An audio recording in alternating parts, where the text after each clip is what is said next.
government buildings. Take a look. Now, Amanullah Khan, then the emir, declared independence in 1919 after the Third Anglo-Afghan War, and the country has had dozens of flags since then. The latest was adopted in 2013 and features 3 vertical bands of black, red, and green, with the national emblem printed in white. Sporadic anti-Taliban protests spread to more cities, but many were met with gunfire.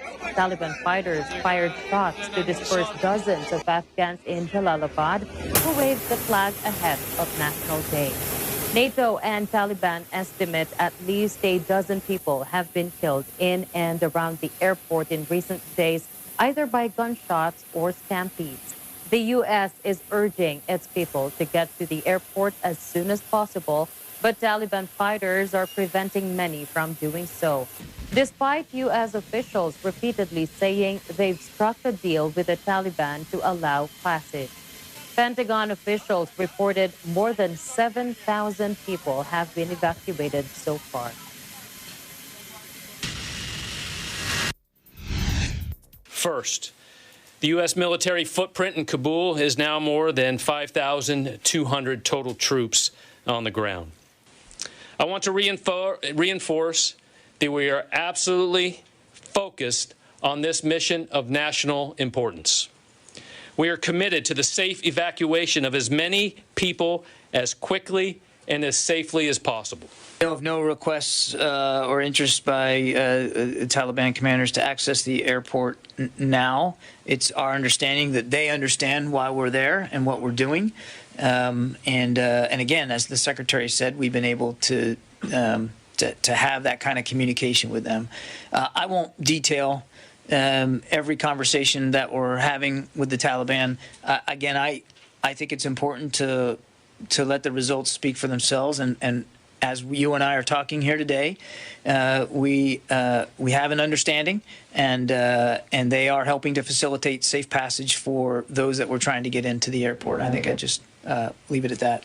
How many people has the U.S. government flown out on U.S. military planes? Because 7,000, if you're including other countries, if you're including civilian flights, that seems like you're playing with. We're giving you the total number of people that we have helped evacuate since the 14th, and it's not all just Americans. There have been some of our allies and partners that have gone out, and we're giving you U.S. government flights. That's not counting people who are still getting out commercially or on charter flights. Okay, does that clear that up? Clarifying. Yeah, we get, and understandably so, here at the Pentagon, we're fixated on the tails that we own, but it's not the only way out of Kabul right now. As the general brief, the commercial side is open. There's limited. It's not as robust as what we can do on the military side, but people are still getting out that way.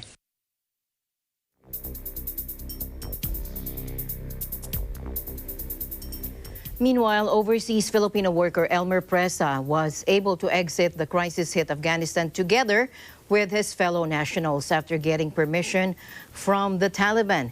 In a Facebook status on Thursday, Presa posted a photo of him and some gun-wielding men, apparently Taliban fighters, for allowing them to enter Kabul's airport. Thank you all for the permissions to get inside the Hamid Karzai International Airport, Kabul, Afghanistan, he wrote. Presa and the other Filipinos were able to hitch a ride on a U.S. military plane to Doha, Qatar. In a radio interview, he shared that Taliban fighters are now manning the checkpoints around the Afghan capital's airport. Presa said his group was actually already inside the Hamid Karzai International Airport thanks to their boss who facilitated their access, but some of them were still stranded at the Swedish and U.S. embassies in Kabul, where no local drivers dared to go after the hardline Islamist group seized Kabul. He shared that they don't have drivers anymore. They don't dare to fetch them. So he said, I asked my boss to allow me and gave me the permission. So he said he went inside, or outside rather, and asked the Taliban, because they are the ones conducting the checkpoints. There were many of them outside, he said, and Presa, recalling their conversation, told the Taliban fighters that he will be fetching some of his fellow nationals, and he was given the green light. He said he was actually moving freely, so he was able to retrieve them. Presa said he was able to get 3 Filipinos just in time for a Wednesday flight at the Hamid Karzai International Airport aboard a US C-17 military plane. In their language, he said, "I have Filipino friends. Can I get them? They allowed me. Actually, we had no problem with them. Opportunity was given to me, so I took it," unquote. Presa and his group are now in Doha, Qatar. On Wednesday, the Department of Foreign Affairs also attempted to send 2 chartered flights to Kabul, but both were unsuccessful after the cancellation of all commercial flights in the capital at that time. Meanwhile, UK Prime Minister Boris Johnson vowed to create safe and legal routes for Afghans fleeing the crisis. We have more from Janelle Kasuga of our EBC UK Bureau. Janelle, please tell us. Hello, CJ. And yes, on Wednesday, British Prime Minister Boris Johnson had announced that Britain had helped more than 2,000 Afghans to flee the country in recent days, as he warned the Taliban must be judged on actions, not words. Let's listen in. Afghans this year with a new and bespoke resettlement scheme focusing on the most vulnerable, particularly women and children. And we will keep this under review for future years with the potential of accommodating up to 20,000 over the long term. 3 days I've spoken with the NATO and UN Secretary General, with President Biden, with Chancellor Merkel, with President Macron and Prime Minister Khan. We are clear and we have agreed that it would be a mistake for any country to recognise any new regime in Kabul prematurely or bilaterally. When addressing the other MPs, who were rapidly called back to Parliament from their summer holiday for an emergency debate, Johnson also defended his government's handling of the crises, insisting Britain had prepared for all scenarios. He said Britain had so far secured the safe return of 306 British nationals and 2,052 Afghan nationals as part of its resettlement programme, while 2,000 more Afghan applications were complete and many more were being processed. Johnson had told a packed House of Commons that UK officials are working around the clock to keep the exit door open in the most difficult circumstances and actively seeking those we believe are legible but as yet unregistered. Britain announced late Tuesday a resettlement scheme for Afghans fleeing the Taliban after their return to power, offering an initial 5,000 places in the first year, rising up to 20,000 in the long term. The government had said priority will be given to those most at risk, including Afghan women, children, and others forced to flee or facing threats and persecution from the hardliners, offering them a chance to remain in Britain indefinitely. The scheme is modelled on that which resettled 20,000 refugees from Syria conflict from 2014 to this year. Some 900 British troops have been rapidly sent back to Kabul to help the repatriation and evacuation efforts. However, Johnson faced critical questioning from a range of MPs, including many of his own ruling Conservative Party, over the chaotic evacuation from Kabul and unfolding situation in Afghanistan. On Tuesday, the Taliban offered a pledge to reconciliation, vowing no revenge against opponents and to respect women's rights, prompting skepticism given their widespread rights abuses before they were ousted from power in late 2001. Back to you, CJ. Thank you so much, Janelle. Just a quick question. Is Britain collaborating with other countries in relation to, the issues in Afghanistan? Of course. So Boris Johnson has spoken to Western leaders, such as the NATO and UN Secretary General, the US President Biden, German Chancellor Merkel, French President Macron, and Indian Minister Khan. All nations have been said to agree that it would be a mistake for any country to recognize any new regime in Kabul permanently or bilaterally. Instead, those countries that care for Afghanistan's future should work towards common conditions about the conduct of the new regime before deciding together whether to recognize it and on what terms. Johnson further added that he did not believe that deploying tens of thousands of British troops to fight the Taliban is an option. CJ? All right. Thank you so much, Janelle, for your report. Please tell us more if there are any more new developments happening there. Please take care. Thank you for having me. Reporting from London, United Kingdom, I'm Janelle Kasuga. We live in interesting times. In the related news, Facebook released new security measures to protect users in Afghanistan after the lightning takeover of the country by the Taliban, who are already barred from the social media giants' platforms. Following recommendations from activists, journalists, and civil society groups, the company said users can now shield their posts from people they don't know. Also, users of Facebook-owned Instagram in Afghanistan will receive notifications informing them of methods to protect their accounts. We're working closely with our counterparts in industry, civil society, and government to provide whatever support we can to help protect people, tweeted Nathaniel Gleicher, head of Facebook's security policy. He added that the company has temporarily removed the ability to view a user's friend list and search an account's friends list in Afghanistan to guard against the risk of targeting people possibly wanted by the Taliban.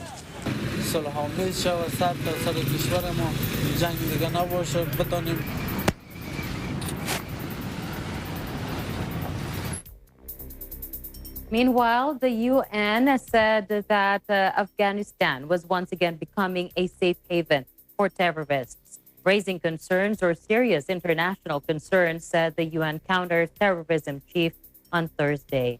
Now, he warned of an increased near-term threat of attacks by lone actors or small groups inspired and possibly directed remotely by the ISIS, including online. Despite the latest developments in Afghanistan, the Secretary General's 13th report on Daesh remains valid. Its emphasis on the interplay between armed conflict, state fragility, and terrorism, and Afghanistan is no exception. The report also notes that Daesh has expanded its presence in Afghanistan. We will need to ensure that Afghanistan is never again used as a launching pad for global terrorism. Globally, the threat posed by Daesh to international peace and security during the period under consideration has remained significant and steady over the past 6 months, raising serious international concerns. Daesh has continued to exploit the disruption, grievances, and development setbacks caused by the pandemic to regroup, recruit new followers, and intensify its activities both online and on the ground. Its core in Iraq and Syria has still access to significant hidden financial reserves, estimated between 25 and 50 million American dollars.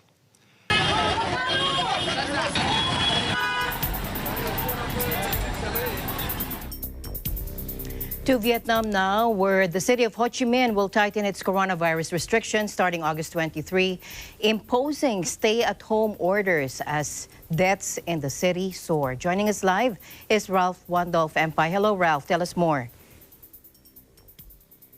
A pleasant Friday evening, Alma. That's correct. Ho Chi Minh City announced that residents will be prohibited from leaving their homes as Vietnam's biggest city implements drastic measures to curb the spread of COVID-19. Despite weeks of lockdown measures that aim to limit movement in the city, number of fatalities and infections spike as the city is the epicenter of the country's outbreak. Mr. Pham Duc Hai, the deputy head of the city's coronavirus authority, asked people to stay where they are and not to go outside. Each home, company, factory should be an antivirus sport, he added. Duc Hai also mentioned that the curve on movement should reduce infections and give authorities a chance to focus on treating gravely ill patients. Vaccinations and testing will continue.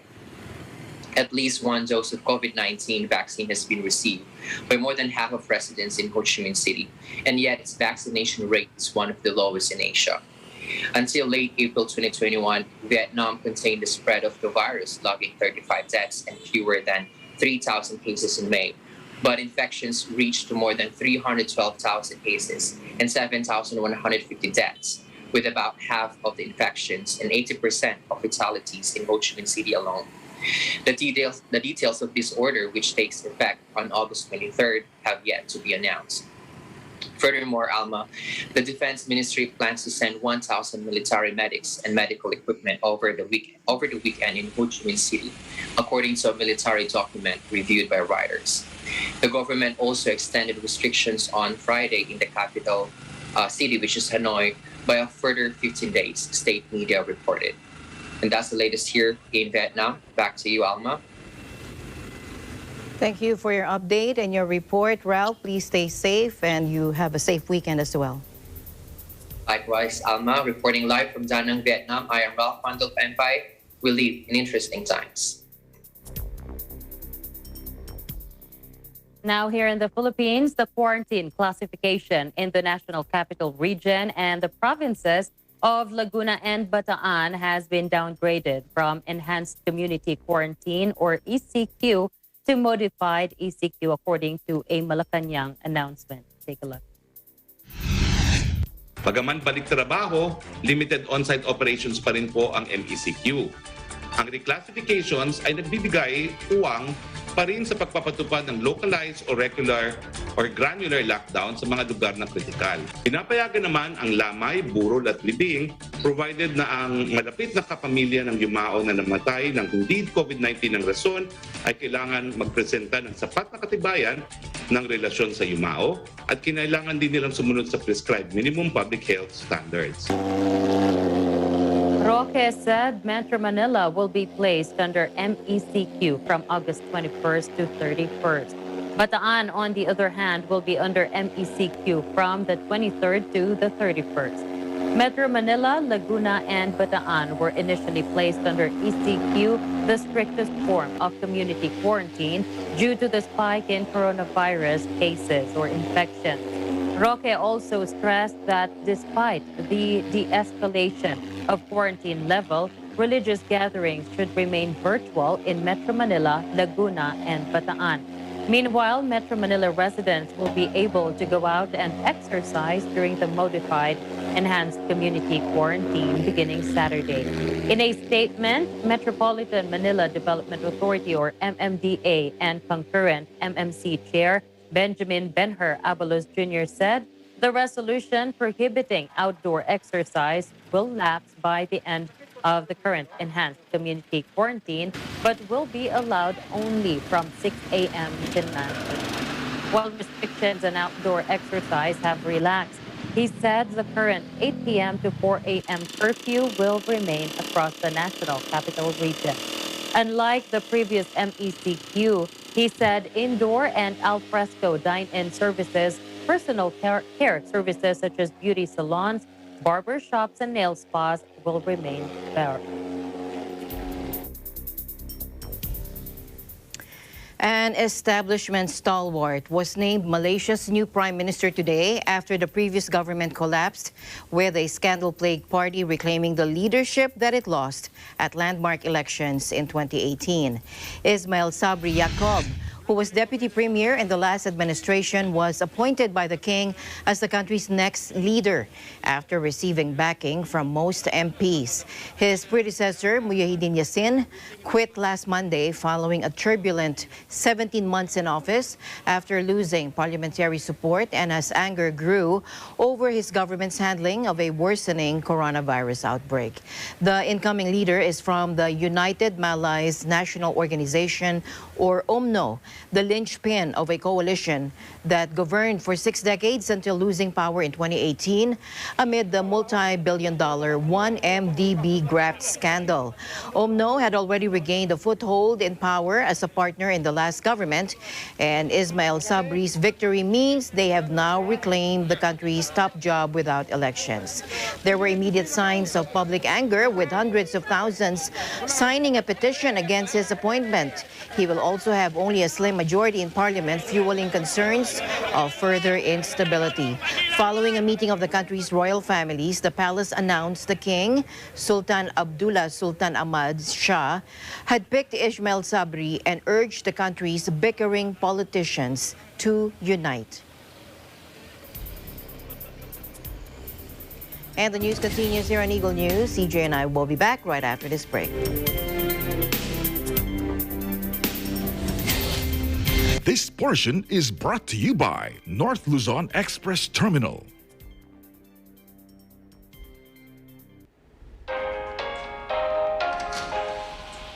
Mamang sorbetero, tayo sumayaw. Kalimbang mong hawak, muling ikaw ay batang munti sa'yo'y naghihintay. Biglang ligaya ngayong tagkaraw. Mamang sorbetero, tayo sumayaw. Kalimbang mong hawak, muling ikaw ay mainit na labi, nagbabagang mata. Sunog na pag-ibig, parang hawa mo na. Mamang sorbetero, anong ngalon mo? Tinda mong ice cream, gustong-gusto ko. Init ng buhay, pinabawi mo. Sama ng loob, nalilimutan ko. La la la la la la la la la la la. La la la la la la la la la la. La la la la la la la la la la la. La la la la la la la la la. La la la la la la la la la la. La la la la la la la la.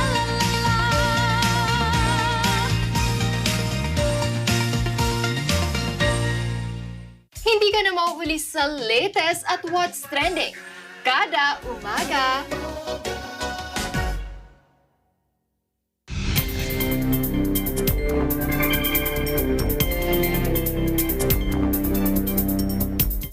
Welcome back to the news. Hurricane Grace grounded flights and forced tourists to spend the night in shelters on Mexico's White Sand Caribbean coastline as it tore through the Yucatan Peninsula before barreling farther north. Take a look. Grace made landfall and before dawn Thursday as a Category 1 hurricane, the lowest on the 5-level Saffir-Simpson scale near the town of Tulum, famed for its Mayan temples. After initially losing strength, Grace's winds whipped back up to 70 miles per hour early Friday, and it was expected to soon regain hurricane force and make a second landfall on Mexico's Gulf Coast, according to the U.S. National Hurricane Center. The storm passed the Riviera Maya coastline without any loss of life, said Quintana Roo Governor Carlos Joaquin. He said that water and electricity were being restored across the Caribbean state.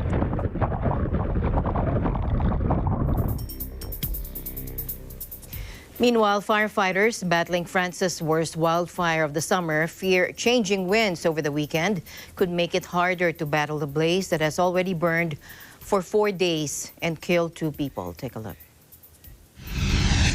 On constate des températures qui montent assez vite dès le début de la matinée. Les prévisions météo font état du vent qui devrait revenir en cours de journée. Donc effectivement, on reste très vigilant et on va rester très concentré sur ces zones qui sont encore inquiétantes actuellement. However, he also added that there had been fewer flare-ups Thursday than the day before, with firefighting planes and helicopters dumping water on the new blazes to aid colleagues on the ground. The Var Prefecture said around 1,200 firefighters and 250 fire engines worked through the night to tamp down the flames along an 80-kilometer front. It added that the situation remains very unstable in parts of the affected area, with 7,100 hectares of forest already burned. Around 10,000 residents and holidaymakers have been evacuated in the area, with only a fraction able to return to campsites late Wednesday, while others remained in emergency accommodation. The fire is the latest in the Mediterranean region that has also seen major blazes claim lives in Greece, Turkey, Italy, and Algeria in recent weeks, with numerous officials blaming climate change. The region has long faced seasonal wildfires linked to the dry and hot summer weather, but climate scientists warn they will become increasingly common because of man-made global warming. Meanwhile, the New Zealand Ministry of Health reported 11 new cases of COVID-19, bringing the total number of community cases linked to the Auckland outbreak to 31, ending a 6-month run of no community cases in the country. She said New Zealand was still trying to assess the scale of the outbreak. Again, that ended the 6 months of without community quarantine transmission there in the area. Ardern also said all the cases, including those in Wellington, were linked, giving less cause for concern. The New Zealand outbreak has been traced back to a traveler who returned from Sydney earlier this month, although it remains unclear how the virus jumped quarantine containment into the community. So, as reported in the Ministry of Health's 1 p.m. media release, there are 11 new cases of COVID-19 in the community to report today. This brings the total number of community cases associated with our Auckland outbreak to 31. Of the 31 community cases, 19 are now confirmed to be epidemiologically linked to that Auckland outbreak, and the other 12 are being investigated, but there is every sign that they are linked at first glance. Yesterday, testing centres in Auckland had their busiest day ever by a long way. Around 24,000 community swabs were taken across Auckland, with 16,000 of those taken at community testing centres and around 8,000 at general practice and urgent care clinics. That was a 50% increase on the previous busiest day. And the number of lanes has been scaled up enormously at our existing CTCs and also the new ones, with 40 drive-through lanes in total and 10 walk-through lanes.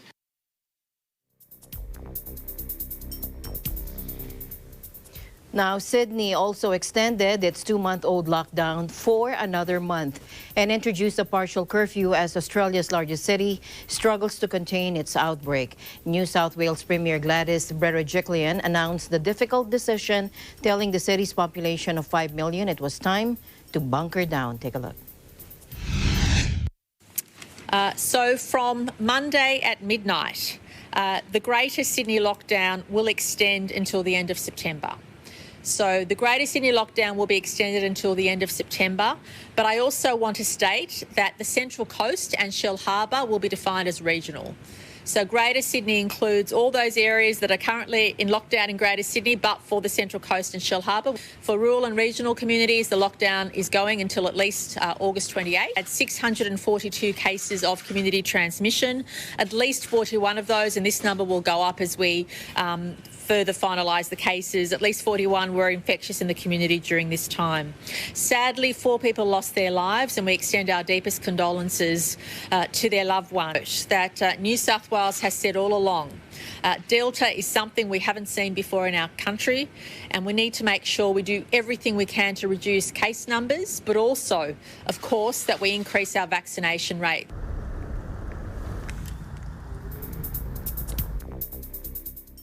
And we are still following the developments out of Afghanistan.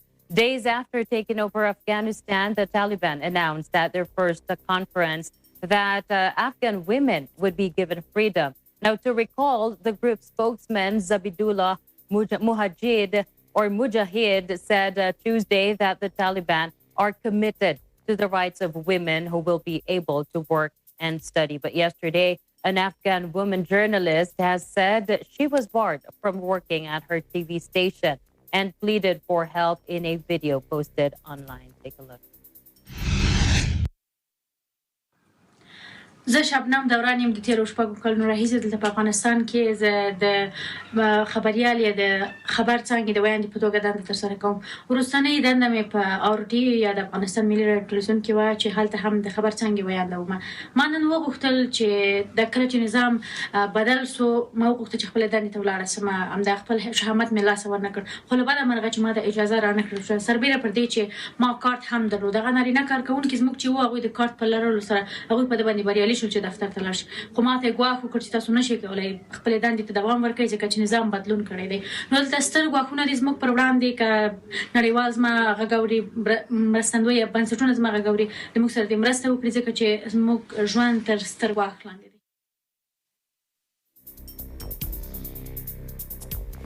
Meanwhile, the Philippine government thanked Indonesia for assisting 5 Filipinos to leave Afghanistan safely by allowing them to take shelter at the Indonesian embassy and evacuating them via its military flight. In its latest bulletin, the Department of Foreign Affairs said the 5 took shelter at the Southeast Asian nation's embassy in Kabul while waiting for a plane that would fly them out of the Afghan capital. Foreign Affairs Assistant Secretary Eduardo Meñez said the plane left the capital on Friday but did not provide specific details about their flight home.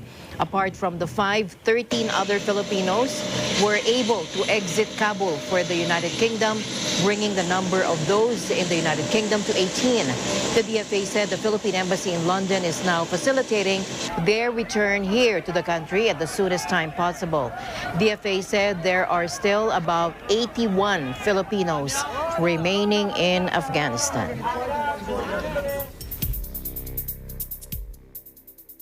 To the U.S. now, a man who threatened to set off a bomb on Washington's Capitol Hill surrendered to police, ending an hours-long standoff that rattled lawmakers still shaken by January's pro-Trump insurrection. Officials say Floyd Roseberry of North Carolina stayed in the truck while bomb-sniffing dogs and snipers took up positions. He surrendered after 5 hours, leaving police searching for answers. Take a look. He gave up and did not resist, and our folks were able to take him into custody without incident. How did you? Now, the incident triggered evacuations and a massive police response and sent jolts of anxiety through a city that has spent months on alert as political tensions soared following the deadly U.S. Capitol riot. While he did not claim a political affiliation, he referred at one point to the revolution and said, quote, "I'm looking for all my other patriots to come out and help me," end quote. Later, he lashed out at Biden's party, saying, "You all know what you're doing, Democrats. You're killing America," end quote. Police said they found bomb-making materials, but no bomb inside the truck.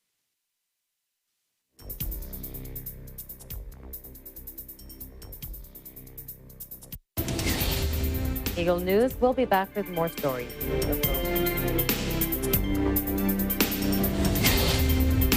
Protect yourself and loved ones. Use Protect Plus Gold, a broad-spectrum disinfectant that kills 500 strains of bacteria, fungi, and viruses such as coronavirus and other disease-causing microorganisms. Also potent against viruses in pets. It kills 99.9% of disease-causing germs and works in 10 minutes. Dissolve 1 teaspoon in 1 liter of water. Apply on areas for disinfection or use it for misting. Protect Plus Gold. Mula noon hanggang ngayon, gabay natin ang MTRCB ratings sa matalino at responsableng panonood.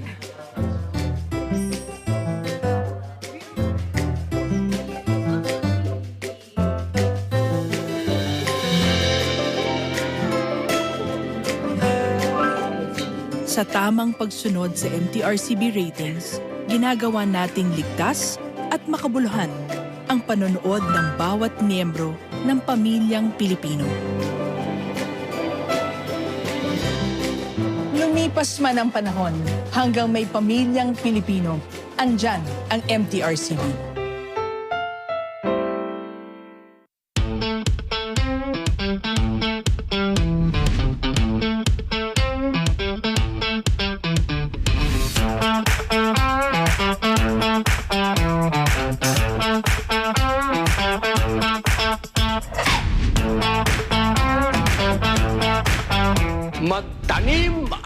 biro.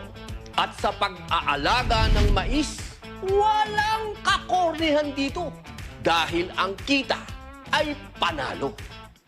Iisa-isahin natin ang ilang pwedeng lutuin. Ganon din ang iba pang produkto mula sa buhok at balat ng mais. Ako po si Robin Padilla at ito po ang Unlad, kaagapay sa hanap buhay.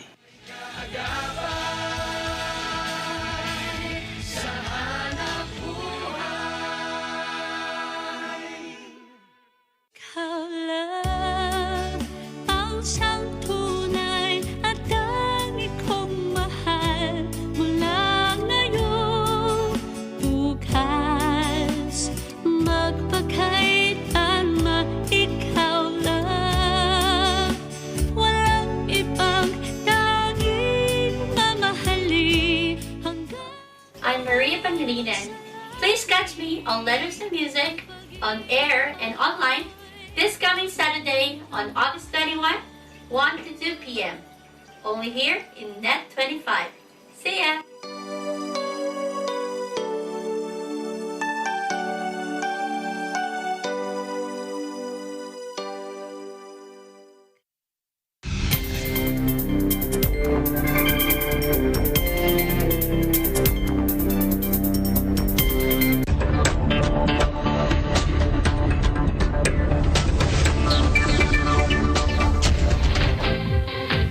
A cryptocurrency hack. Japanese cryptocurrency exchange Liquid is now trying to recover stolen assets worth nearly $100 million. The details from Dennis Liu. Dennis. Good evening, Alma and CJ. Japanese cryptocurrency exchange Liquid was scrambling Friday to recover stolen assets worth nearly $100 million in the second such major heist by hackers in recent days. The Tokyo-based company said in a statement Thursday that it had detected unauthorized access of some of the crypto wallets managed at Liquid. Elliptic, a London-based firm which helps track stolen cryptocurrencies, said its analysis found just over $97 million in crypto assets have been received by the accounts identified by Liquid as belonging to the thief. The heist comes after a hacker stole assets worth $600 million last week from cryptocurrency trading company Poly Network before gradually giving the money back, claiming they had pulled off the theft to highlight a security flaw.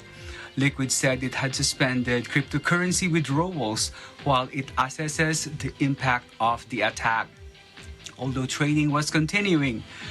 Founded in 2014, Liquid operates in over 100 countries and serves millions of customers around the world. It is one of the world's top 20 biggest cryptocurrency exchanges by daily trading volumes, according to CoinMarketCap data.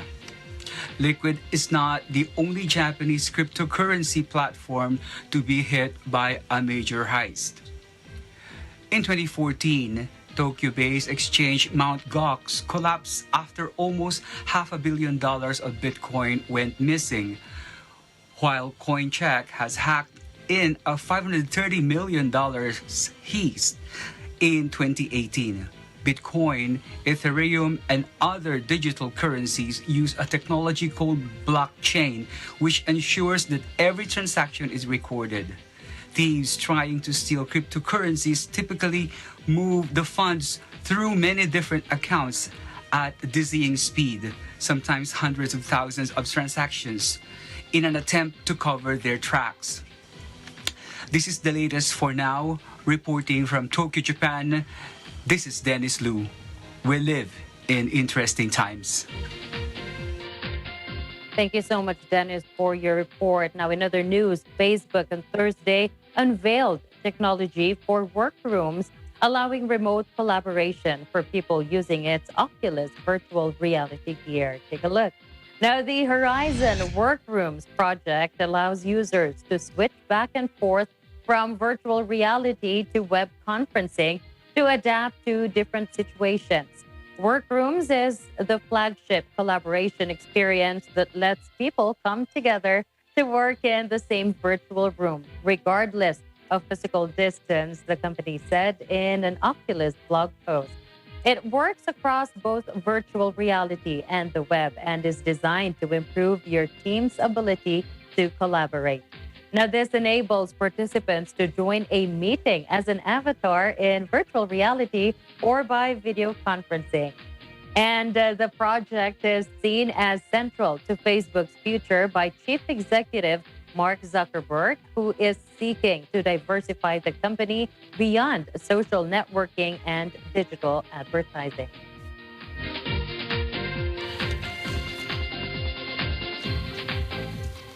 And finally, in our news, Chinese astronauts edge into space today to add the finishing touches to a robotic arm on the Tiangong space station. The foray, the second spacewalk in 2 months and relayed on state television, is part of China's heavily promoted space program, which has already seen the nation land a rover on Mars and send probes to the moon. In June, the 3 crew arrive at the station where they are set to remain in space for a total of 3 months in China's longest crewed mission to date. On Friday, astronauts Mi Haisheng and Liu Boming successfully exited the Tianhe core module to install footstops and a workbench on the station's robotic arm, according to the China Manned Space Agency in a statement. State broadcaster CCTV said their tasks also include working on a thermal unit and adjusting a panoramic camera. Now, this marks only the 3rd spacewalk for Chinese astronauts after the first in 2008 when Zhai Zhigang made China the 3rd country to complete a spacewalk after the Soviet Union and the United States. The second took place in early July when Liu and the 3rd crew member Tang Hongbo left the station. Now, it is China's first crewed mission in nearly 5 years and a matter of huge prestige as the country marks the 100th anniversary of the ruling Communist Party.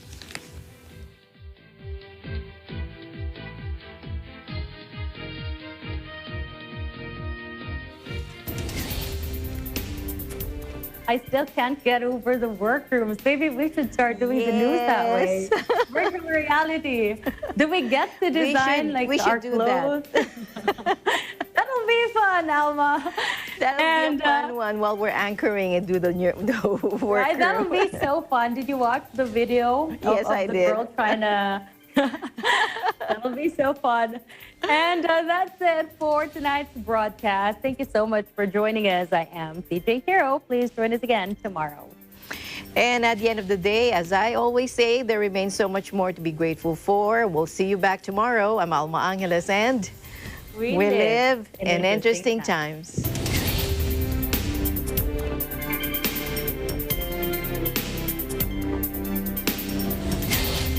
This program is supported by Protect Plus Gold, a broad-spectrum disinfectant, kills 99.9% of disease-causing germs and works in 10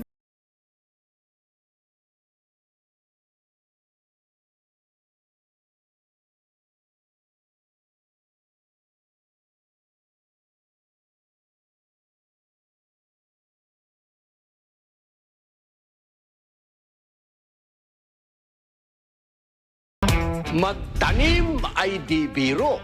At sa pag-aalaga ng mais, walang kakornihan dito. Dahil ang kita ay panalo. Iisa-isahin natin ang ilang pwedeng lutuin. Ganon din ang iba pang produkto mula sa buhok at balat ng mais. Ako po si Robin Padilla at ito po ang Unlad, kaagapay sa hanap buhay.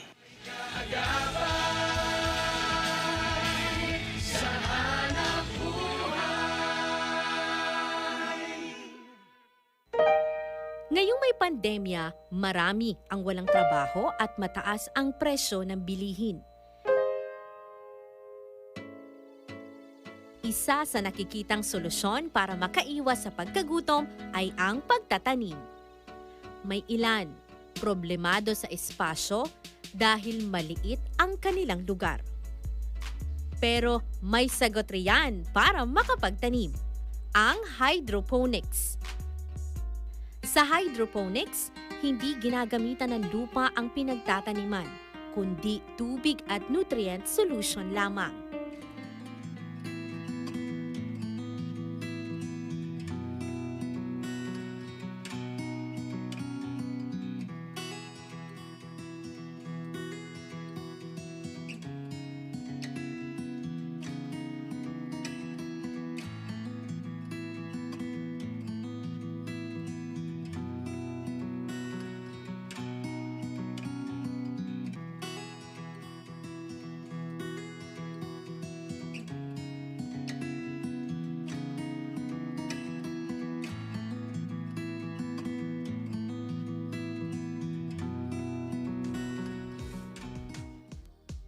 Sa hydroponics, makakapagtanim ka ng gulay at kahit anong halaman.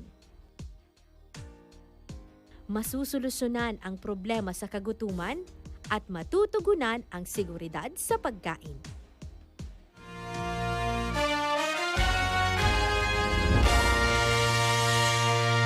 From my favorite city in the world, Ghent, Belgium, I'm Ethel Constantino. Today, I'm very excited to tour you in this historic but modern city, bursting with love for everybody, remarkable architecture, and beautiful river views. I will also bring you to the famous and historic Vrijdag Market or Friday Market that is very popular with both locals and visitors of this city. Ghent is one of the biggest cities in Belgium.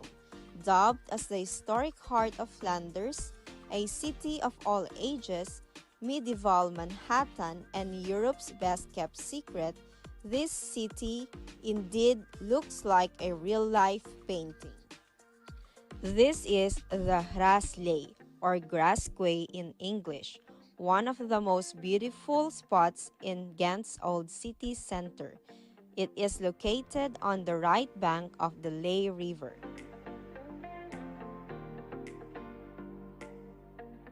On its opposite side is another quay called Korenlei. These are both included in the medieval port and are now very popular tourist sites of this city. These buildings are mostly restaurants, cafes, and hotels. This site and its historic buildings is a protected cityscape. Close to the Graaslei is the Gravenstein, or the Castle of the Counts. This castle dates from 1180. After it last served as the residence of the Counts of Flanders, it was designated as a court, prison, and even as a cotton factory. It is now a museum and serves as one of the major landmarks of the city of Ghent. Let's go to the historical center of Ghent. This is the old post office, which now houses shopping boutiques and restaurants. This church is one of the oldest and indeed a very remarkable landmark of this city. The tower that you are seeing is the belfry. It stands 91 meters and it is the tallest belfry in Belgium. Let's go to our next destination, the Vrijdag Markt, or Friday Market in English. This is a city square in the center of Ghent.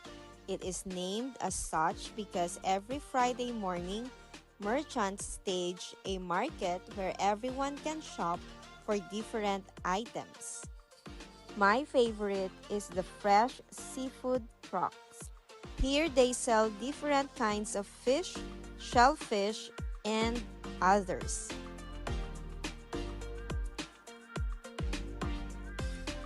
And they also have fresh fruits and vegetables. And you can also find olives in different flavors. And if you're tired and hungry, they also have cooked sausages, ribs, chicken, and different array of sides. This sausage or bratwurst sandwich is also highly recommended. Also, don't forget to stop by the bread trucks to get some sweets and all sorts of pastries. And if you visit Ghent, don't forget to stop by my favorite restaurant, Amadeus, the place for ribs. I hope you enjoyed our tour today in Ghent, Belgium. I'm Ethel Constantino. We live in interesting times.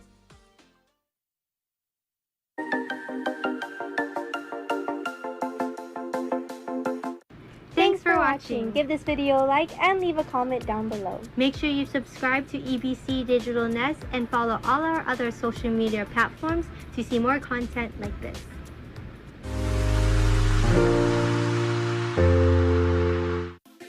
Factual, We have to defeat the virus everywhere. timely information, balanced, not only in the country, but also abroad. I'm certain of one thing. Interviews that people need to know. Watch Aguila Pilipinas! A one-hour newscast of reports coming from regional hubs in Luzon, Visayas, and Mindanao. Know the important updates in Asia in ASEAN in Focus.